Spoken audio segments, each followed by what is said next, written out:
दोस्तों नमस्कार। सत्ता भ्रष्ट करती है और अपार सत्ता अपार भ्रष्ट करती है। Power tends to corrupt, absolute power corrupt absolutely. यह कथन कोई आज का नहीं है, लेकिन मौजूदा वक्त का सच यही हो चला है। और यह त्रासदी भारत के सामने इस तरीके से उभर कर आई है कि इससे पहले भारत में ऐसी बेबसी कभी देखी नहीं गई। सब कुछ खुलेआम हो रहा है, खुलकर हो रहा है। विपक्ष बेबस है, सुप्रीम कोर्ट खामोश है। एक ऐसी परिस्थिति है जिसमें इस देश को जिन हाथों में बेचा जा रहा है, वही हाथ इसी सरकार को और उसी की पॉलिटिकल पार्टी को सबसे ज्यादा पॉलिटिकल फंडिंग कर रहे हैं। और भारत के इतिहास को अगर पलटना शुरू कीजिएगा आजादी के बाद, तो जितनी बड़ी तादाद में पॉलिटिकल फंडिंग बीते 4 बरस के दौरान हुई, इतनी बड़ी फंडिंग इससे पहले कभी नहीं हुई। कभी से मतलब है 1950 से लेकर 2014 तक। आपको यह तस्वीर देखने को नहीं मिलेगी जब करोड़ों के तर्ज पर इस देश में किसी पॉलिटिकल पार्टी को फंड दिया जा रहा हो और उसी कॉरपोरेट को इस देश की संपत्ति कौड़ियों के मोल दी जा रही हो। आपने अभी सुना होगा कि किस किस क्षेत्र में किन किन क्षेत्रों को बेचा जा रहा है और उसकी तादाद कितनी बड़ी है। लेकिन आपने यह नहीं जाना होगा, दरअसल जो कंपनियां इस देश में पॉलिटिकल पार्टी को फंडिंग कर रही है, वह कौन कौन सी कंपनियां हैं और किन किन माध्यमों से वह फंडिंग करती है। और पॉलिटिकल फंडिंग की तादाद हर दिन, यानी बीते 4 बरस के दौर में या फिर 2014 के बाद से अगर स्थितियों को देखना शुरू कीजिएगा, तो सबसे बड़ी बात यह है कि हर दिन 10 करोड़ से ज्यादा बीजेपी के पास फंडिंग आती रही।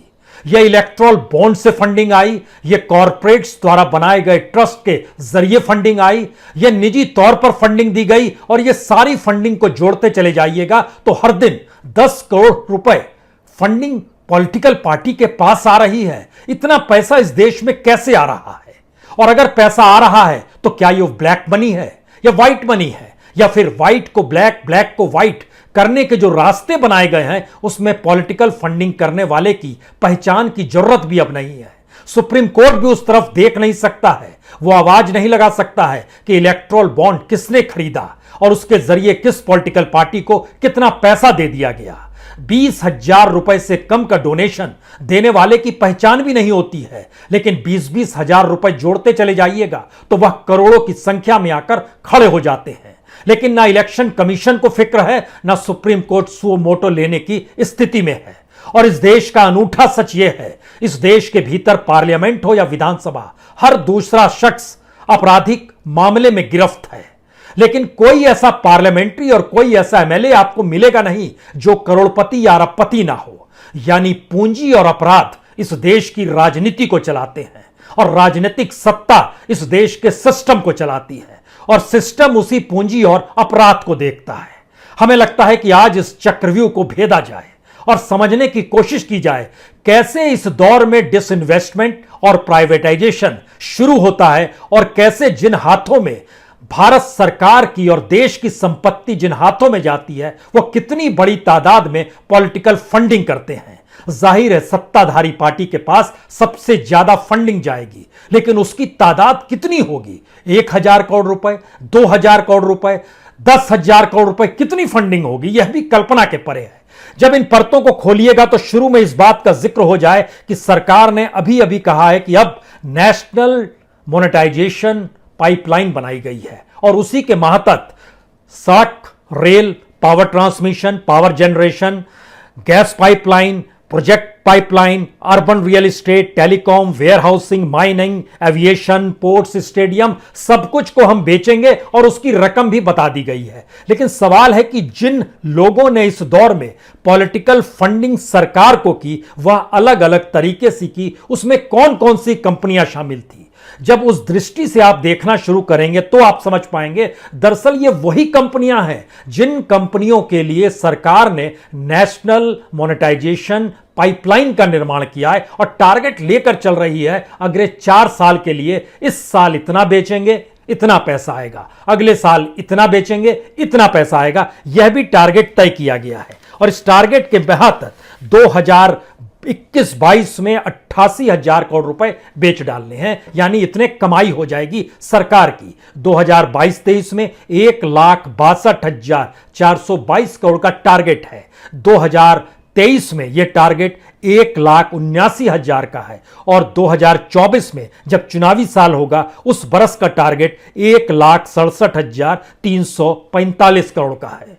यह है हर चीज को मोनेटाइज करने की स्थिति। लेकिन जो लोग फंडिंग कर रहे हैं उसमें शिपिंग से जुड़े हुई कंपनियां हैं, उसमें कंस्ट्रक्शन से जुड़ी हुई कंपनियां हैं, उसमें मैन्युफैक्चरिंग से जुड़ी हुई कंपनियां हैं, उसमें माइनिंग से जुड़ी हुई कंपनी है, उसमें रियल एस्टेट से जुड़ी कंपनियां हैं, उसमें पावर एंड ऑयल से जुड़ी हुई कंपनियां हैं, उसमें फाइनेंस और इंश्योरेंस से जुड़ी हुई कंपनियां हैं, उसमें कॉरपोरेशंस हैं जो कि प्राइवेट हैं, ट्रांसपोर्ट से जुड़ी हुई कंपनियां हैं, कम्युनिकेशन से जुड़ी हुई कंपनियां हैं, टूरिज्म से जुड़ी हुई कंपनियां हैं। जब इस लकीर को आप समझ पा रहे हैं तो उसके बाद अगले हिस्से में आइए। जो डिसइन्वेस्टमेंट किया जा रहा है उसमें एयर इंडिया भी है, बीपीसीएल भी है, कॉन्कर भी है, शिपिंग कॉरपोरेशन भी है, निप्को भी है, टीएचडीसी भी है, आईटीडीसी भी है, आईपीएल यानी इंजीनियरिंग प्रोजेक्ट इंडिया लिमिटेड भी है, सीईएल सेंट्रल इलेक्ट्रॉनिक्स लिमिटेड भी है, हिंदुस्तान फ्लोरोकार्बन लिमिटेड एचएफएल भी है और इसी तरीके से 23 कंपनियां डिसइन्वेस्टमेंट के दायरे में भी है।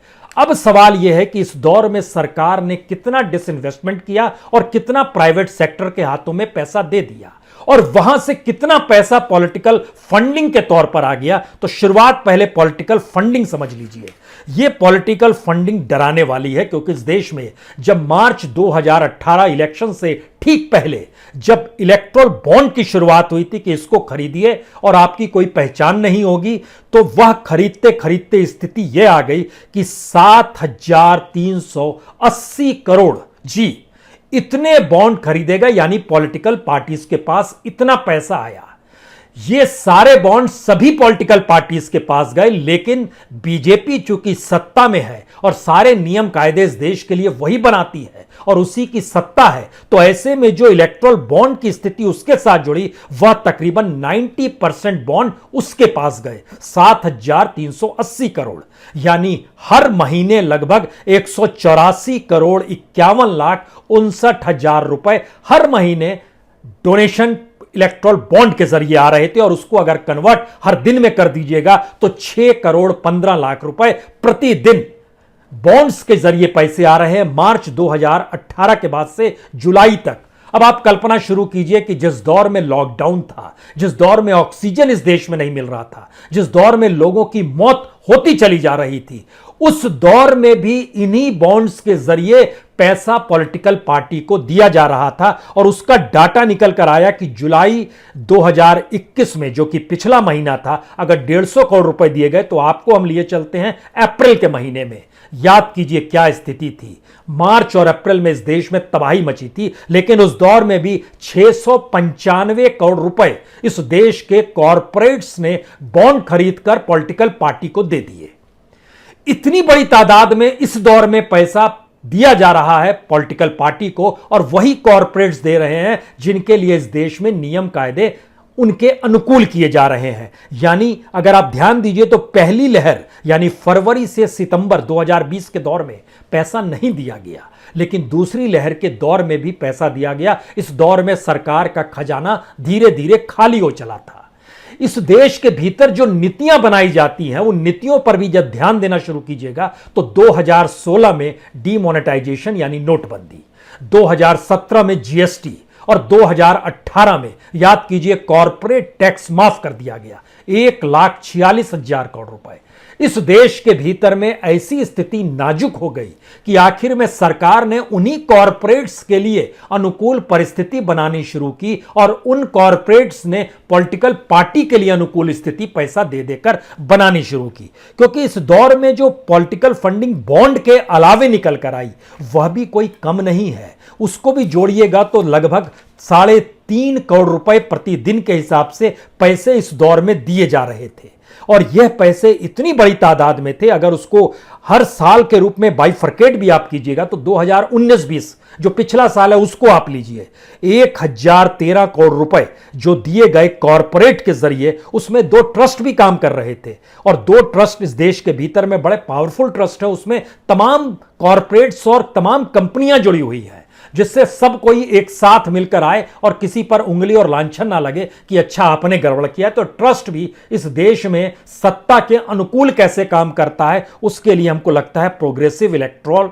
ट्रस्ट और दूसरा प्रूडेंट इलेक्टोरल ट्रस्ट। हालांकि कुल 8 ट्रस्ट हैं, लेकिन इन 2 ट्रस्ट ने सबसे ज्यादा, इन 2 ट्रस्ट के जरिए सिर्फ 2018-19 यानी 2018 के अप्रैल से लेकर 2019 के मार्च तक, इलेक्शन से ठीक पहले, अब आप कल्पना कीजिए कि कैसे कोई दे सकता है लगभग 600 करोड़ रुपया इसी दौर में इन ट्रस्ट के जरिए, सिर्फ इन 2 ट्रस्ट के जरिए पैसे निकल कर आए। और जो अलग अलग तरीके से डोनेशन दिए जा रहे थे 2018-19 में 698 करोड़ रुपए जो कॉरपोरेट के जरिए पैसे दिए गए। 2014 से 2019 तक के बीच में कॉरपोरेट के जरिए इस देश में 2088 करोड़ रुपए दिए गए पॉलिटिकल फंडिंग के तौर पर। यह पैसा कोई कैसे देगा? ये लगभग बीते 4 बरस के हिस्से में अगर आप पॉलिटिकल फंडिंग को जोड़िएगा तो इससे पहले के जो वाकई 60-65 साल हैं उस दौर में जितनी पॉलिटिकल फंडिंग एवरेज होती रही उससे तकरीबन ये 400 गुना ज्यादा बन जाते हैं। यानी इन 4 बरस के भीतर में इतना पैसा पॉलिटिकल फंडिंग में कॉरपोरेट के जरिए आ गया। और उन कॉरपोरेट्स को जो लाभ था वो सिर्फ टैक्स की रियायत भर का नहीं था, बल्कि यह जो पूरी लिस्ट है, जो अलग अलग कंपनियों के हमने नाम पढ़े और अब जो लिस्ट सरकार द्वारा जारी की गई कि हम इन जगहों पर रोड दे देंगे 1,60,000 करोड़ का, रेलवे दे देंगे 1,52,000 करोड़ का, सरकार कह रही है हम सेल नहीं कर रहे हैं, हमारी निगरानी में रहेगा। सवाल यह है कि अगर आपकी निगरानी में इस देश के भीतर में चीजें चल नहीं पा रही है और आप टोटली फेल कर गए हैं, तो इस देश को चलाने का क्या 5 साल का लाइसेंस आपको खुले तौर पर मिल जाता है? संविधान इसकी इजाजत नहीं देता है। सुप्रीम कोर्ट ने इस दौर में सुओ मोटो लेने की स्थिति में क्यों नहीं आई? विपक्ष की बेबसी देखी जा सकती है। राहुल गांधी ही एकमात्र विपक्ष के नेता के तौर पर उभर कर सामने आते हैं और कहते हैं कि देखिए यह बेचा जा रहा है। हम होते तो स्ट्रेटजिकली चीजों को बेचते, लेकिन सवाल है कि आप जैसे भी बेचते या नहीं बेचते, लेकिन इस देश में एक पॉलिटिकल वैक्यूम है जिसमें सिवाय विपक्ष बेबसी जाहिर करने के अलावे कुछ नहीं कर सकता है और सुप्रीम कोर्ट खामोशी से इतर कुछ नहीं कह सकता है। तो क्या यह एक ऐसी स्थिति में देश लाकर खड़ा हो गया है जहां पे सत्ता के पास ऐसे एब्सोल्यूट पावर है कि वो एब्सोल्यूटली करप्ट की स्थिति में आकर खड़ा हो जाए और कोई इस देश में कुछ नहीं कहे? क्योंकि अगर इस दौर में डिसइन्वेस्टमेंट को भी आप परखना शुरू कीजिएगा तो अटल बिहारी वाजपेयी के दौर में पहली बार निजी हाथों में पीएसयूज को दिया जा रहा था और उसकी कुल कीमत 1999 से लेकर 2004 तक देखिएगा तो 24,260 करोड़ रुपए उस सरकार ने बनाए, कमाए या उसके पास आए। लेकिन उस दौर में भी कॉरपोरेट्स पॉलिटिकल फंडिंग इतनी बड़ी तादाद में नहीं कर रहे थे। आपको जानकर हैरत होगी उस दौर में कॉरपोरेट फंडिंग भी होती थी, वह मैक्सिमम भी अगर पहुंचती थी तो वह आज की तारीख में जब हम लोग लगभग 7,000-8,000 करोड़ का आपसे जिक्र कर रहे हैं, उस दौर की जो स्थिति थी वह कॉरपोरेट फंडिंग करती थी ज्यादा से ज्यादा 200 करोड़ रुपए। 90 करोड़ रुपए 99 में किए थे, फिर 100 करोड़ हुए, 110 करोड़ हुए। लेकिन 2014 तक की स्थिति में भी अगर आप आइएगा तो 300 करोड़ से ज्यादा की स्थिति आपके जहन में नहीं आएगी। 2014 के चुनाव से पहले 2012 तक की स्थिति हम बता रहे हैं, लेकिन उसके बाद रफ्तार पकड़ती है। 300 करोड़, 500 करोड़, 700 करोड़, 900 करोड़, 1,000 करोड़, उसके भी बाद। यानी इतनी पॉलिटिकल फंडिंग इसी दौर में कॉरपोरेट को देने की क्यों सूझी? बहुत साफ है, सरकार रियायत दे रही है, सरकार सुविधा दे रही है, सरकार नियम कायदों में ढील दे रही है, तो उनको जो लाभ हो रहा है वो समझौता इंटरनली यही हो सकता है कि हम आपको लाभ दे रहे हैं, आप हमको लाभ दीजिए। और इसीलिए जब हम आपसे जिक्र कर रहे हैं 1999 से 2004 के बीच में अटल बिहारी वाजपेयी की सरकार 24,620 करोड़ रुपए कमा पाई थी डिसइन्वेस्टमेंट में। लेकिन एक सच उस दौर का यह भी है, उस दौर में स्वदेशी जागरण मंच और उस दौर में आरएसएस खुले तौर पर विरोध कर रहा था और इसीलिए कहा जाता है कि उस ग्लैमर और चकाचौंध में अटल बिहारी वाजपेयी की सरकार 2004 में ढहढहा के गिर गई। मनमोहन सिंह की सरकार आई तो मनमोहन सिंह सरकार ने 2004 से 9 के बीच में 8,516 रुपए का डिसइन्वेस्टमेंट किया और 2009 से 2014 के बीच में तकरीबन 1,05,000 करोड़ का डिसइन्वेस्टमेंट हुआ। यानी उस 10 साल के पीरियड को अगर मिलाइएगा तो 1,13,000 करोड़ रुपए। लेकिन 5 साल में 2014 से 2019 तक 2,80,490 करोड़ का डिसइन्वेस्टमेंट हुआ। जो प्राइवेट हाथों में चीजें गई वह तकरीबन 2.5 लाख करोड़ की है। यानी एक ऐसी परिस्थिति इस देश के भीतर में बढ़ गई और 19 के बाद जब आप 20 में कदम रखते हैं तो उसका डिसइन्वेस्टमेंट तकरीबन 50,298 करोड़ यह स्थिति बनती है 19-20 के भीतर में। उसके बाद चीजें और टारगेट ली गई हैं, 1 लाख करोड़, 2 लाख करोड़, ये और टारगेट लिए जा रहे हैं। यानी इस देश के भीतर का एक अनूठा सच ये है, इस देश को जो पॉलिटिशियन चलाते हैं वो तमाम जिम्मेदारियों से मुक्त हैं अगर वह एक बार चुनाव जीत जाए। और ऐसी बेबसी आपको इससे पहले कभी नहीं दिखाई देगी, क्योंकि हमको लगता है इस आंकड़े को भी समझने की जरूरत है। भारत इससे पहले इतना बेबस नहीं था। आज की तारीख में लोकसभा के भीतर बैठे हुए 543 सांसदों में से 157 सांसद ऐसे हैं जिन पर जो मुकदमे चल रहे हैं, अगर उस पर फैसला आ जाए तो उनको मिनिमम जो है 7 साल की जेल हो जाएगी, क्योंकि गंभीर आपराधिक आरोप है उन पर जो उन्होंने अपने हलफनामे में जिक्र किए। यानी हर तीसरा सांसद गंभीर आपराधिक मामलों में फंसा हुआ है और हर दूसरे सांसद पर आपराधिक मामले चल रहे हैं, क्योंकि कुल मिला के 232 सांसद ऐसे हैं जिन पर आपराधिक मामले चल रहे हैं। लेकिन अजीबोगरीब संयोग है कि जिन पर भी आपराधिक मामले चल रहे हैं, चाहे वो गंभीर ही हो, लेकिन वह करोड़पति जरूर होता है, अरबपति जरूर होता है। और 477 सांसद ऐसे हैं जो करोड़पति और अरबपति हैं। स्थिति ऐसी बन गई। और जब विधानसभा के भीतर आप निकल कर आइएगा तो वहां भी इस देश के लगभग 1,047 एमएलए इस देश के गंभीर आपराधिक आरोपों के हलफनामे में उन्होंने जिक्र किया है सजा मिनिमम 7 साल। ऐसी सजाएं उन पर लग सकती है। किसी किसी को तो आजन्म जेल में रहना पड़ेगा, ऐसा अपराध भी किया गया है। और कुल 1,640 ऐसे हैं एमएलएज। हम कहते हैं बहुत दूर क्यों जाते हैं, अभी पिछले साल ही तो 5 राज्यों के चुनाव हुए हैं। 2000 पिछले साल के इसी साल तो हुए हैं। उसमें बंगाल है, उसमें असम है, उसमें केरल है, उसमें तमिलनाडु है, उसमें पांडिचेरी है। वहां से 824 सीट आती है। इन 824 एमएलएस को जो जनता ने चुना है उसमें से लगभग आधे एमएलएस 419 एमएलएस के खिलाफ आपराधिक आरोप हलफनामे में उन्होंने जिक्र किया है और उसमें से 241 के खिलाफ गंभीर मामले दर्ज हैं। लेकिन जब इनके पैसों को टटोलिएगा तो 535 एमएलए ऐसे हैं जो कि करोड़पति हैं। विधायकों में भी यही स्थिति है। 3,100 एमएलए जो हैं करोड़पति और कुल एमएलए लगभग 4,200 होते हैं। इसका अगला सवाल यह निकल कर आता है, तो क्या इस देश को चलाने वाले लोग क्रिमिनल माइंड के हैं? वह कानून को नहीं मानते हैं। वो जब विपक्ष में रहते हैं तो सत्ता और कानून को अपने साथ लेकर चलते हैं और एक तरह का समझौता है क्या इस पूरी प्रक्रिया के भीतर में?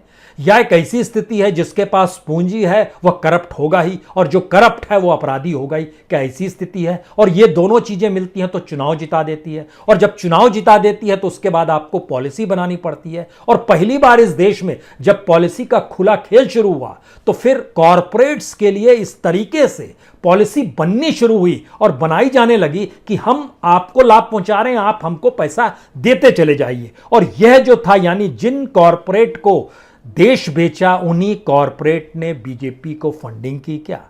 यानी मोदी सत्ता ने कॉरपोरेट को लाभ पहुंचाया, कॉरपोरेट ने मोदी सत्ता को लाभ पहुंचाया। इस परिस्थिति में अगर इस देश की स्थिति को आप एनालिसिस करना शुरू करेंगे तो एक आखिरी संकट आपके सामने सबसे बड़ा ये निकल कर आएगा। अब जब टारगेट चुने गए हैं कि हमको 2021 में इतना पैसा चाहिए निजीकरण के जरिए, 2022 में इतना चाहिए, 2023 में इतना चाहिए, 2024 में इतना चाहिए और 2025 बीतते बीतते इतना चाहिए, जो पैसा निर्धारित किया गया है। अगर आप इस मार्केट को टटोलना शुरू कीजिएगा, जो कॉरपोरेट का मार्केट है, इंडस्ट्रीज का मार्केट है, जो मैन्युफैक्चरिंग से जुड़ी हुई यूनिटों का मार्केट है, या फिर इस देश के भीतर में अलग अलग संसाधनों को जो खरीदने वाले लोग हैं, उसमें से इस देश में सिर्फ आपको टॉप 10 कॉरपोरेट्स ही नजर आएंगे जो कि अलग अलग तरीके से हर क्षेत्र में अब घुसने को तैयार हैं। वो माइंस भी खरीदते हैं, वह इस देश में कम्युनिकेशन भी करते हैं। वो इस देश के भीतर में पोर्ट्स भी खरीदते हैं, इस देश में हवाई अड्डे भी खरीदते हैं, इस देश में रेल भी चलाना चाहते हैं और रेलगाड़ियों के साथ अब रेलवे स्टेशन भी खरीदते हैं। इस देश के भीतर में माइंस को लेते हुए अपने साथ वो शिपिंग की दिशा में भी बढ़ते हैं। इस देश के भीतर में वो रियल एस्टेट से भी जुड़ जाते हैं और पावर जनरेशन से भी जुड़ जाते हैं। वो पाइपलाइन भी बिछाना चाहते हैं, वो एविएशन, यानी 10 ऐसी कंपनियां जो मल्टीपल तरीके से इस देश में काम कर रही है। और उसमें जब आप छांटना शुरू कीजिएगा तो बीते 4 साल में आपको 6 बड़े कॉरपोरेट निकल कर आएंगे जिन्होंने पैसा खूब दिया है बीजेपी को पॉलिटिकल फंडिंग के जरिए। सवाल सबसे बड़ा यही है कि क्या वाकई एब्सोल्यूट पावर करप्ट? एब्सोल्यूटली। और यह आज की तारीख में एक खुली किताब की तरह है जिसमें आपको रोकने वाला कोई नहीं है। यानी देश ऐसा बेबस तो कभी नहीं था कि इस देश के भीतर में ना तो आंदोलन होंगे, ना पॉलिटिकल पार्टी जागृत कर पाएगी, ना इस देश में किसी नेता के पास कोई नैतिक बल बचेगा, ना ही इस देश के भीतर में कोई इस तरीके से एक संवाद की इंटेलेक्चुअल स्थिति निकल कर आएगी, ना इस देश के भीतर में मीडिया रिपोर्ट फाइल कर पाएगा। और होते होते इस देश के भीतर में चाहे वो एफआईआर दर्ज करने वाले थाने हो या नया एफआईआर दर्ज करने वाला थाना जो ईडी है या आईटी है, वह भी उस दिशा से आंख मूंद लेगा जो इस पूरे सर्किल के भीतर में पावर सेक्टर से जुड़ा हुआ है, यानी सत्ता से जुड़ा हुआ है। उस दिशा में वो नहीं देखेगा, लेकिन जो भी उस दिशा में उंगली उठाएगा उस पर वो अपने शिकंजे को कसना शुरू कर देगा। क्या एक ऐसी स्थिति इस देश के भीतर में है? और इन सब के साथ सुप्रीम कोर्ट को तो कॉन्स्टिट्यूशनली भी यह पावर है कि अगर उसे लगता है कि इस देश में कॉन्स्टिट्यूशन के मातहत जो पॉलिटिकल सिस्टम है वो कोलैप्स हो रहा है और यह देश में नागरिकों के हक और उनके अधिकार को ही प्राइवेट हाथों में बेचा जा रहा है, तो अगर सुप्रीम कोर्ट कहेगा कैसे, तो हमको लगता है एक आकलन और आपको देना चाहिए। जो पीएसयूज को बेचा जा रहा है, पीएसयूज में काम करने वाले कर्मचारी 2014 में जब मनमोहन सिंह जा रहे थे और नरेंद्र मोदी आ रहे थे, उस समय पीएसयूज में काम करने वाले कर्मचारी जो पेरोल पर थे उनकी संख्या थी 16,50,000।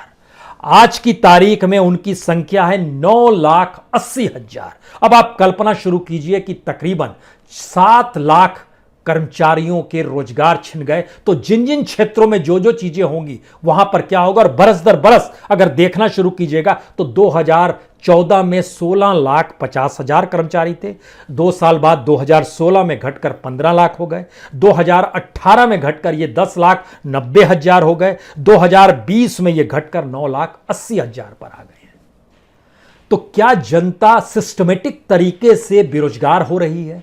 जनता को सिस्टमेटिक और सिस्टम के मातहत इस देश में अब हाथ में कटोरा पकड़कर और एक ऐसी स्थिति में लाकर खड़ा किया जा रहा है जहां पर आपके पास एजुकेशन कोई हो, डिग्री कोई हो, लेकिन आपके लिए इस देश में रोजगार नहीं बचेगा। इस देश का अपना जो प्रोडक्शन था, जो अपनी मैन्युफैक्चरिंग यूनिट्स थी, वह भी जब आप प्राइवेट हाथों में बेचिएगा तो प्राइवेट नियम बड़ा साफ कहता है वह प्रॉफिट पर टिका है, उसे मुनाफा चाहिए।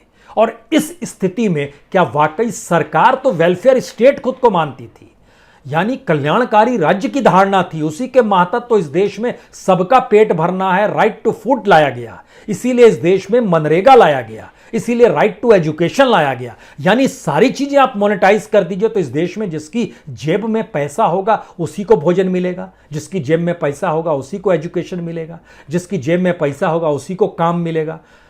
अगर यह स्थिति आ गई और फिर जो देने वाले लोग हैं जब उनके सामने डिमांड ज्यादा होगी तो वह फिर कुछ भी वसूलेंगे या कुछ भी करेंगे अपने लिहाज से, उन्हें तो मुनाफा चाहिए।